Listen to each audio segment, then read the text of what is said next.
नमस्कार। मैं Ashwini Rana, founder voice of banking. आज बैंकों में समय समय पर फिक्स डिपॉजिट के रेट ऑफ इंटरेस्ट बढ़ते रहते हैं। हम फिक्स डिपॉजिट करवाते तो हैं, लेकिन फिक्स डिपॉजिट करवाते हुए कुछ चुनिंदा बातों का ध्यान अगर हम रखते हैं तो हमें अच्छी इनकम भी हो सकती है और हमारी फ्यूचर की प्लानिंग भी अच्छी हो सकती है। सिर्फ एफडी का नाम लेकर और रेट ऑफ इंटरेस्ट ज़्यादा के लालच में हम कई बार गलत चुनाव कर लेते हैं। तो आज मैं एफडी के बारे में कुछ बातें एफडी करवाते हुए ध्यान रखनी चाहिए, उसकी जानकारी आपको दूंगा। अगर आपको वीडियो अच्छी लगे तो कृपया शेयर करें, मेरे चैनल को भी सब्सक्राइब करें और लाइक करें। सबसे पहले जब हम एफडी करवा रहे हैं तो हमें ये देखना है कि हमारे पास कितना पैसा है, कितना पैसा हम इन्वेस्टमेंट करना चाहते हैं, कितने समय के लिए करना चाहते हैं, क्या फ्यूचर में हमारी कुछ ज़रूरतें हैं। अगर ज़रूरतें हैं तो अकॉर्डिंगली हमें फिक्स डिपॉजिट का चुनाव करना चाहिए।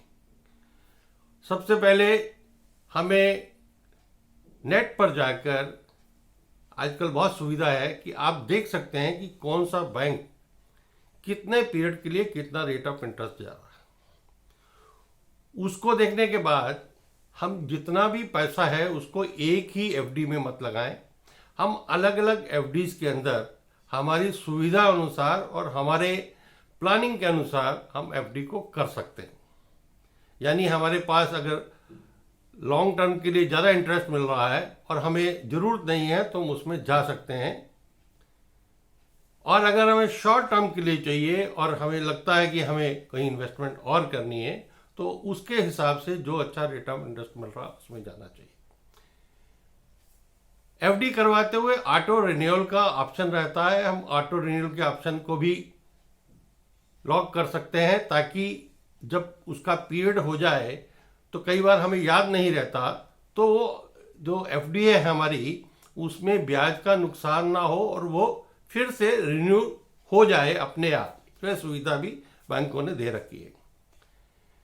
लालच में ना पड़े कि कोई फाइनेंस कंपनी है, कोई एनबीएफसी है या कोई छोटा कोऑपरेटिव इस प्रकार का बैंक है, लेकिन वो कुछ ज़्यादा दे रहा है तो उसके लालच में ना पड़े, क्योंकि नहीं तो बाद में हमें अपने थोड़े से लालच के कारण जो प्रिंसिपल हमारा अमाउंट है उससे भी हाथ धोना पड़ सकता है।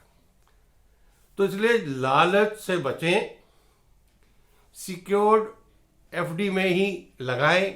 अगर हमें लगता है कि हमें किसी एनबीएफसी में लगाना है या प्राइवेट फाइनेंस कंपनी में लगाना है तो उसकी रेटिंग देखें कि उसको कितनी रेटिंग मिली हुई है एफडी के लिए। ट्रिपल ए है क्या? अगर नहीं है, उसकी रेटिंग ठीक नहीं है, तो उसमें हम इन्वेस्टमेंट ना करें। फिर टैक्स बेनिफिट के हिसाब से भी कुछ एफडीज हैं कि हम साधारण जो इन्वेस्टर है वो 1.5 लाख रुपए एक साल का टैक्स फ्री एफडी में भी इन्वेस्ट कर सकता है। उसके ऊपर आपको टैक्स नहीं लगता है, लेकिन वो 5 साल के लिए रहती है।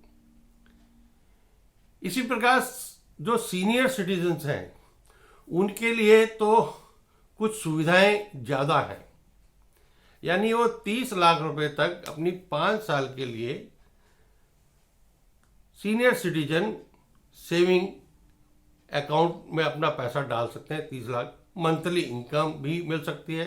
8.20 अभी उसका रेट ऑफ इंटरेस्ट है, वो मंथली भी ले सकते हैं और कंपाउंड भी ले सकते हैं, लेकिन वो 5 साल के लिए रहती है, लेकिन सिर्फ सीनियर सिटीजन के लिए।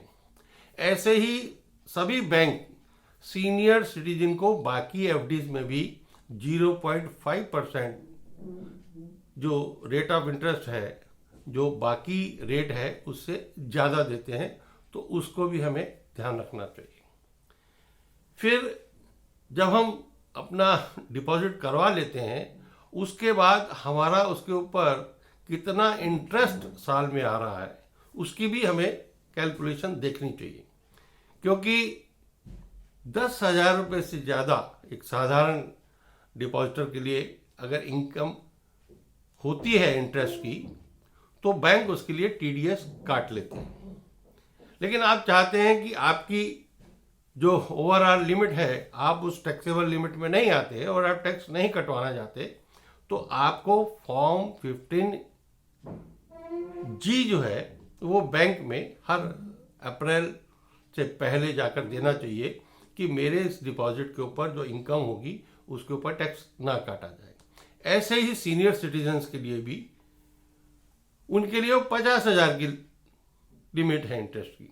अगर वो चाहते हैं कि उससे ज़्यादा आ रहा है और ओवरऑल उनकी जो इनकम है वो टैक्सेबल नहीं होती है, तो वो 15G जो है फॉर्म हर साल अपना अप्रैल से पहले बैंक में जाकर दे देना चाहिए।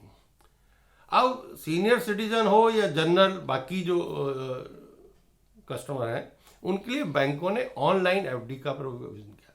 आप ऑनलाइन नेट बैंकिंग करते हैं तो वहाँ पर एफडी बनाना और उसको इनकैश करना और भी सुविधाजनक है। बिना बैंक में जाए आप अपनी ऑनलाइन एफडी बना सकते हैं। बहुत सरल है। आप अगर नेट बैंकिंग कर रहे हैं तो उसमें कोई भी दिक्कत नहीं है। एक और बात एफडी बनाते हुए ध्यान रखने की है कि जब हम एफडी बनाते हैं, या तो हम ज्वाइंट नेम में बनाएं, अपने साथ किसी का नाम उसमें जोड़ें। उसकी टर्म्स कंडीशन कैसी भी रह सकते हैं कि either are survivor, first are survivor, जो आपको लगता है। अगर आप ज्वाइंट नहीं रखना चाहते हैं तो नॉमिनेशन जरूर करें। नॉमिनी एक की जगह 2 को भी आप बना सकते हैं, लेकिन नॉमिनेशन अभी मैंडेटरी हो गया, इसलिए एफडी में नॉमिनेशन को भी आप जरूर करें। वैसे ही बहुत सारे हमारे सीनियर सिटीजन हैं, वो कई बार बच्चों को कुछ पैसा देते हैं, उनके नाम एफडी बना देते हैं, लेकिन उनके पेरेंट्स को पता ही नहीं होता कि बच्चों के नाम एफडी बनी, क्योंकि वो माइनर को जो है वो पैसा जो है उसके मेजर होने के बाद ही मिलेगा। तो इसलिए उन सभी लोगों से अनुरोध है कि जो लोग बच्चों के नाम एफडी बनाना चाहते हैं, तो बच्चों के नाम के साथ उनके पेरेंट्स का नाम भी ज्वाइंट अकाउंट बनाकर एफडी बनाएं, ताकि पेरेंट्स को भी पता रहे कि ये हमारे बच्चे की एफडी बैंक में पड़ी है। ऐसे बहुत सारे अनक्लेम्ड डिपॉजिट बैंकों में अभी पड़े हैं। उसमें से एक कारण ये भी है, और दूसरा नॉमिनेशन नहीं है, कोई डिटेल नहीं है, कोई अकाउंट नहीं।